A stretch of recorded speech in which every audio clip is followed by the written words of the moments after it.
My parents' lawyer thought he was handing me a death sentence when he slid that single manila folder across the mahogany table. 2 years of silence, 2 years of being erased, slandered, and called mentally unstable by my own family. And it all came down to one piece of paper. The attorney sat back, his face grave, waiting for me to break down or beg. But as I read the terms, I made a sound he definitely wasn't expecting. I didn't cry, I didn't scream. I burst out laughing, so loud that he jumped in his seat, his face going pale as he asked if I was okay. They thought they had finally found a way to destroy me. Instead, they'd just handed me the ultimate victory. Stay with me until the end, because you have to see how the tables turned. My name is Zoe, I'm 26, and I finally learned that blood doesn't make you family. It just makes you related.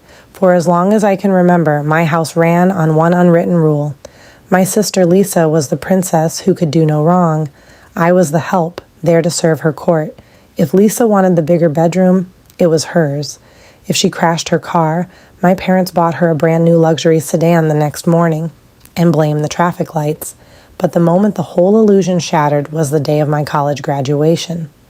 I'd worked late night shifts for 4 straight years to graduate top of my class with a finance degree. That morning, my cap and gown were pressed and 2 seats were saved for my parents. An hour before the ceremony, my mother called. There wasn't an ounce of regret in her voice. "Zoe, honey, we can't make it. Lisa forgot to book her flight for her trip to Cabo, so your father and I have to drive her to the airport." They skipped the biggest day of my life to be an airport shuttle for my sister's vacation. Then I met Mark, a brilliant, hard-working mechanical engineer who loved me for exactly who I was. I thought maybe now my parents would finally show some respect. Instead, at our very first family dinner, my father looked at Mark's modest background and called him a financial downgrade to his face. He said I was throwing my life away on a peasant. That was the final straw. I looked at my parents. I looked at Lisa's smug little smile, and I knew I was done. "You need to sign this today." The silence in that room was heavy enough to crush a weaker version of me. I stared at the folder for a long moment. Then I pulled out the single document inside.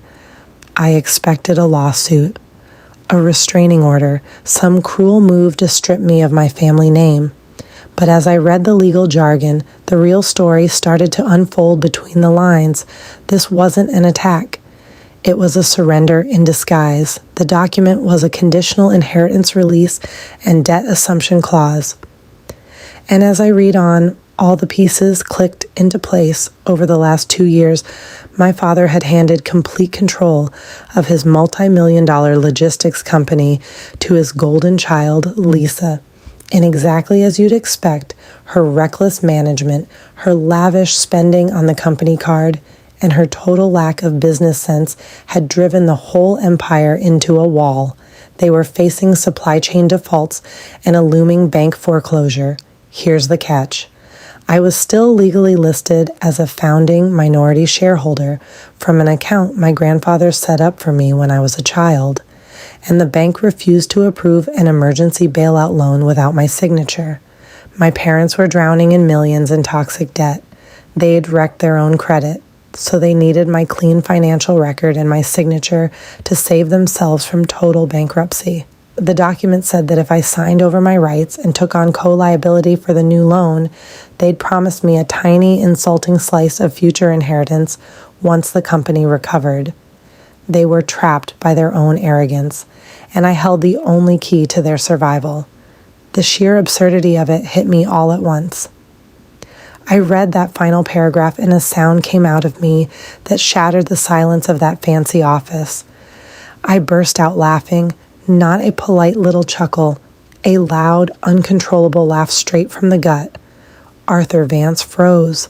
He sat back in his leather chair, his face somewhere between shock and pure confusion. He cleared his throat, adjusted his glasses, and asked, "Zoe, are you okay? Do you understand the gravity of what you're reading?" I wiped a tear from my eye, leaned forward, and looked him dead in the face. "Oh, I understand perfectly, Mr. Vance," I said. "For 2 years, my parents have told everyone who would listen that I'm insane, mentally unstable, and now their entire empire is collapsing because of their favorite child. And who do they crawl to? They send a high-priced lawyer to beg for the signature of their crazy daughter." He opened his mouth. Nothing came out. His whole intimidating act dissolved as he realized I wasn't the weak, desperate girl my father had described, and suddenly the panic behind this meeting made perfect sense.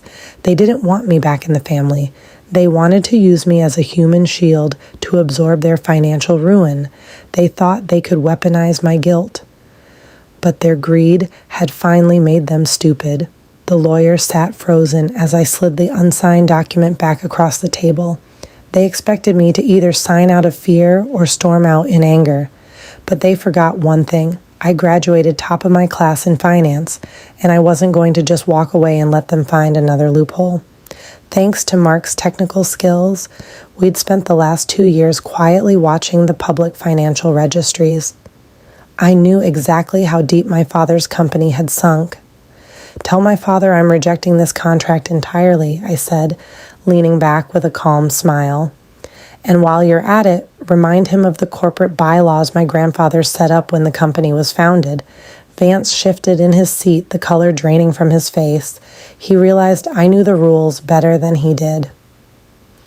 Under those original bylaws, as a minority shareholder, I had the legal right to demand a full, independent forensic audit if the majority leadership was engaging in reckless financial endangerment. Lisa's spending and her mismanagement fell exactly under that definition. By sending me this document, they had accidentally handed me the legal standing to force that audit wide open, and if the audit went through, it wouldn't just kill the bank loan, it would expose my parents and Lisa to personal liability and possible criminal fraud charges from their own creditors. So I told the lawyer he had 24 hours to deliver a message. If they ever contacted me, smeared my name, or sent another legal threat again, I would trigger the audit and watch their empire crumble to the ground. They'd set a trap for me.